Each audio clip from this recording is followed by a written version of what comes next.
Kabam fix Alliance Quest issues. Why are we still getting Alliance Quest Season 5 crystals? And did Namor go super high? Yes, hello everybody, it is your Monday edition of Marvel Contest of Champions news. Before going anywhere, please consider hitting the like button because it really does help and support the channel, and as well as subscribing if you're indeed new to the channel as well. Let's get into the news. First story begins with a burning question, that is, when is Dungeons actually coming back? More than likely, I don't think Kabam really announced these things too much anymore, and I do believe that this is usually the last 2 weeks of the month. So you should see this starting as of today. If this hasn't happened, expect maybe a slight delay, but there is obviously more than likely the last 2 weeks, well, should start today. So fingers crossed, guys. There should be an announcement. If there's not, consider this a done deal. If not, come on. Where the dungeons at? Second story, and as you know by now, we reviewed the champion Invisible Woman. Now, as part of this, when she first came in for us for review, she had some kind of weird regeneration type thing, which seemed to be something that was kind of replicated, as we know, with the nodes that were presented to us in Uncollected. So yes, she had masochism. But from time to time, she had this kind of screwy thing. For some reason, she'd like build a load of health randomly. And I'm not saying that, yes, okay, when you deal with masochism, if you're going to put those effects on, then yeah, she's going to regen based on masochism. But the extent is really kind of weird. Either way, this was picked up very early on and it was taken to the game team. And on the 10th of June, it was noted that this had been addressed and a fix had been delivered out to the community. But where does this leave us now? Well, as I said, as part of the content contributor program, right at the very start when we had the champion, we were experimenting with some stuff, and it looked like she was getting herself like a lot more regen, and it seemed to stop all of a sudden. But it looks like for whatever reason, there's still some interaction issues which Kabam are a bit unsure on, and at the same time they're taking the information to the game team. So if you're seeing any kind of irregular regeneration from going against Invisible Woman, then please go to the link in the description and have your say on the forum. Next up, we have the third installment of the lovely, fantastic Chronicles. Now, I do enjoy this because it does go behind the scenes. It kind of talks about the build of characters, talking about their own versions of their own lore of the story, comic book history, and the whole kind of reasons for putting in certain characters, and also the ideas behind the build of said champions.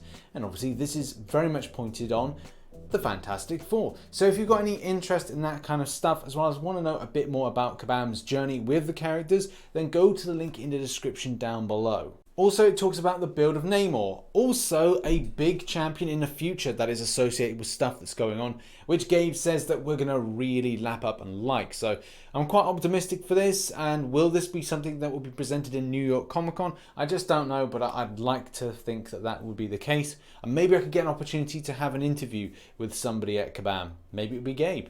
One thing that I personally enjoyed learning about was the kind of journey from the character from a damsel in distress and taking away the boundaries of discrimination to now where we are, and she's seen as more of a stronger individual, which is excellent. So like I said, go to the link in the description and give it a nice little watch. In other news, and it looks like there's incoming fixes for Alliance Quest Map 4, 5 and 7.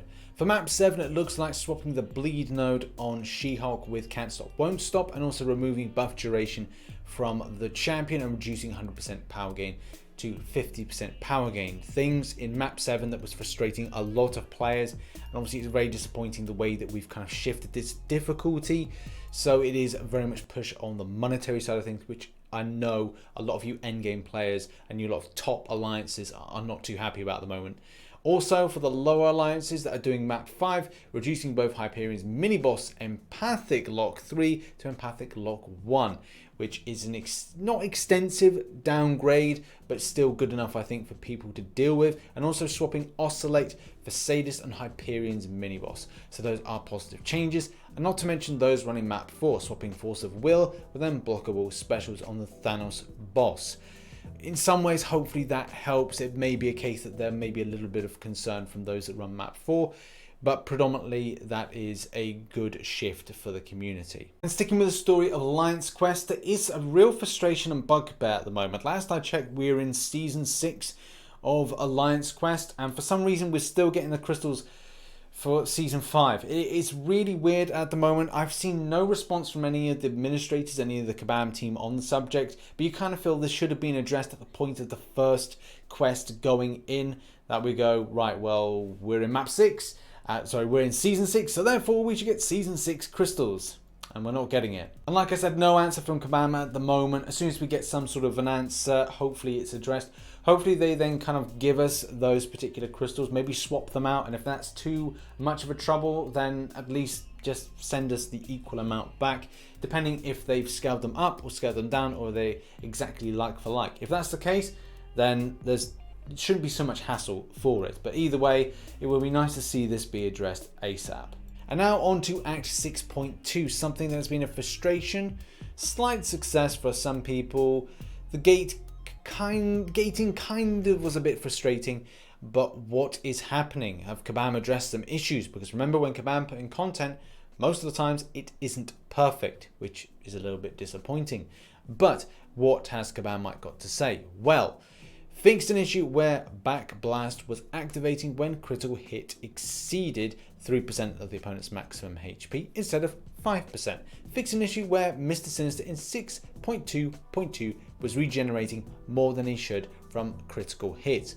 Fixed an issue where Deadpool is inflicting degeneration from Icarus when he should not be. Also, for a lot of players that have had frustrations against the champion, the boss, battle in 6.2.6, it is something Kabam are investigating, and I really hope that for players that are finding issues with not receiving damage in his final phase when indestructible charges have been depleted, it is sorted out, because it has been something that's frustrated a lot of people. And also maybe people just go like, do you know what, with this content, I'll put it on the back burner and I'll concentrate on something else. And also with this point here, it looks like it was scaled in a point that maybe that the player base isn't finding so easier to get through. I'm not saying content should be easy all the time, and at the same time, yes, okay, this is a skill-based game, so stuff has to be a challenge. But at the same time, you do have to bear in mind that this is meant to be some sort of enjoyment for people when they play a mobile-based device. And for people that are going against it and not finding any kind of enjoyment because it's frustrating the hell out of them, or maybe they can't run it well on an Android and there's performance issues, then going against champions that absolutely smack you to death with just a minute of touches is something that does need to be addressed. And it looks like Kabam are taking this very seriously and will do in the future, and look at it. These fixes are likely to come in by this week, and at the same time they're talking about the Legends run, which will be a case they'll kind of looks like they'll double up on it. So if you went for a first Legends run, with that in mind, that will be its own Legends run, but those that are running it again, they'll be in a separate pool of timing based on, well, that easier or kind of tiered or fixed content, which will be in this week. The final point to mention is that Kabam will be issuing out some sort of compensation to players, which obviously is positive if you've gone in hard on this content on day one, or maybe within the time frame of this announcement, which is the 14th of June. Thrusting my own opinion here, I'm going back to my last Marvel Contest of Champions news where I mentioned stuff with 6.2. A lot of the times when content is built in the way that the developers think, it may not align with people that indeed did the testing. And the people that did the beta testing had a lot of criticisms towards Kabam on the exact facts of things they're now looking to change. Not so much, but mainly towards the difficulty, things with the index ratings and other aspects of the functionality. Stuff that is really important to us as summoners, but maybe not considered by the developer. And that's the thing where we both have to come together on the subject, so we're unified. Unified. But the point is, like, you know, I want to be happy about the game that I play a lot of.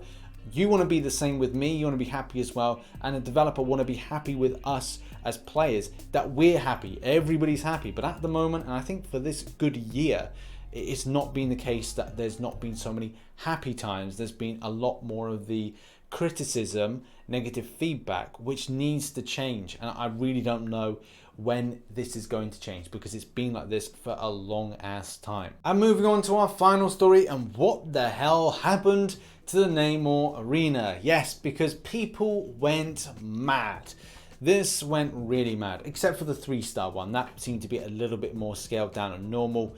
But all my predictions at the moment are down at the bottom of the screen, but let's give you the results as they are currently. But also shout out to Contest of News, because he gave me the cutoff of 147 position, which was done by Ribbon the Rock. So shout out to Ribbon the Rock, who's from MMX. Hey, MMX. And he did an 80 mil, 183,000, and it was enough for position 147. So if you're interested with that, that was indeed that. The 4-star, the lowest I can find at the moment is 12.6 mil. So that's cool. If you went for the 13 mil that I advised, then that would be a case that you've got the champion. 1.7 mil was enough for the Juggernaut, the 4-star basic. And yeah, 1.4 mil was enough to get the 3-star version of Namor. But predictions based on some of the information that I've got here, that I've taken from the screenshots and stuff, are down below here if you want to check that out. So there we have it, guys. That has been the Marvel Contest of Champions news for Monday the 17th of June 2019. If you enjoyed the news today, hit the like button, subscribe for more Marvel Contest of Champions based content. I'll see you in the live stream tonight at 1900 hours GMT. And as always, I shall catch you in the next one. Bye bye for now.